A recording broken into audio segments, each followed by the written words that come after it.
Assalamualaikum warahmatullahi wabarakatuh. Salam Om Swastiastu, Namo Buddhaya, salam kebajikan. Perkenalkan, kami dari Universitas Cokro Aminoto Yogyakarta, Fakultas Ekonomi, Prodi Manajemen, angkatan tahun 2022. Pada kesempatan kali ini kami akan mempresentasikan atau memaparkan materi tentang struktur pasar sebagai tugas akhir dari mata kuliah Ekonomi Manajerial, dosen pengampu Bapak Hanan Wihasto, SENM. Struktur pasar merupakan karakteristik pasar seperti elemen jumlah pembeli dan penjual, keadaan produk, keadaan pengetahuan penjual dan pembeli, serta keadaan perintangan pasar. Perbedaan antara elemen-elemen itu akan membedakan cara masing-masing pelaku pasar dalam industri berperilaku yang pada gilirannya akan menentukan perbedaan kinerja pasar yang terjadi. Ini menurut Teguh tahun 2010. Pada analisis ekonomi, struktur pasar dibedakan menjadi dua. Yang pertama, pasar persaingan sempurna, dan yang kedua, pasar persaingan tidak sempurna yang meliputi monopoli, oligopoli, duopoli, monopolistik, monopsoni, oligopsoni.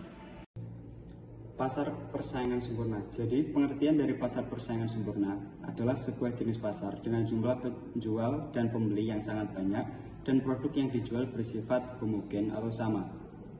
Pasar persaingan sempurna terjadi ketika jumlah produsen sangat banyak sekali dengan memproduksi produk yang sejenis dan mirip dengan jumlah konsumen yang banyak. Contohnya yaitu seperti beras, sayur, buah, dan lain-lain. Ciri-ciri pasar persaingan sempurna yaitu yang pertama, jumlah penjual dan pembeli banyak. Yang kedua, barang yang dijual sejenis, serupa, dan mirip satu sama lain. Yang ketiga yaitu penjual bersifat pengambil harga atau price taker. Yang keempat yaitu harga ditentukan mekanisme pasar, permintaan dan penawaran atau demand and supply. Yang kelima yaitu posisi tawar konsumen kuat. Yang keenam, sulit memperoleh keuntungan di atas rata-rata. Yang ketujuh, sensitif terhadap perubahan harga. Yang kedelapan yaitu mudah untuk masuk dan keluar dari pasar. Persaingan tidak sempurna. Jadi pengertian dari persaingan tidak sempurna adalah sebuah jenis pasar dengan jumlah dan pembeli yang tidak sebanding atau tidak seimbang. Bentuk-bentuk pasar persaingan tidak sempurna yaitu monopoli. Kata monopoli dari bahasa Yunani atau monos, satu, dan polein atau menjual adalah suatu bentuk pasar di mana hanya terdapat satu penjual yang menguasai pasar. Penentu harga pada pasar ini adalah seorang penjual atau sering disebut sebagai monopolis. Contohnya yaitu PLN, Pertamina, PDAM. Ciri-ciri pasar monopoli yaitu adanya seorang penjual yang menguasai pasar dengan jumlah pembeli yang sangat banyak. Yang kedua yaitu terdapatnya barang pengganti yang memiliki persamaan dengan produk monopolis.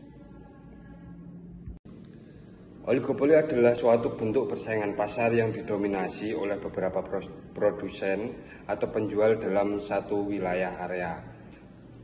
Pasar di mana penawaran satu jenis barang dikuasai oleh beberapa perusahaan. Struktur pasar oligopoli umumnya terbentuk pada industri-industri yang memiliki kapital intensif yang tinggi, seperti industri semen, motor, mobil, dan kertas. Kemudian yang kedua adalah duopoli, merupakan suatu struktur pasar yang pada dasarnya hanya terdiri dari dua produsen atau penjual saja, contohnya Coca-Cola dan Pepsi. Kemudian yang ketiga adalah monopolistik, merupakan bentuk pasar di mana terdapat banyak produsen yang menghasilkan barang serupa, tetapi memiliki perbedaan dalam beberapa aspek. Contoh, pabrik rokok seperti Jarum, Gudang Garam, Jisamsu, dan lain sebagainya yang sama-sama memproduksi rokok. Monopsoni adalah pasar yang terdiri dari banyak penjual, namun dikuasai oleh pembeli tunggal, bisa individu maupun kelompok bisnis. Hal ini menyebabkan tawar-menawar harga yang tidak sehat karena penjual hanya bergantung kepada satu pembeli. Contoh, produsen coklat yang hanya mampu memproduksi coklat dengan satu bahan baku yaitu biji coklat. Oligopsoni merupakan suatu jenis pasar yang memiliki banyak sekali penjual dan beberapa pembeli saja. Harga produk ataupun yang jasa ditawarkan di pasar tersebut cenderung lebih stabil. Untuk harga produknya sendiri biasanya ditentukan oleh pembeli atau konsumen. Contoh, jasa konstruksi bangunan.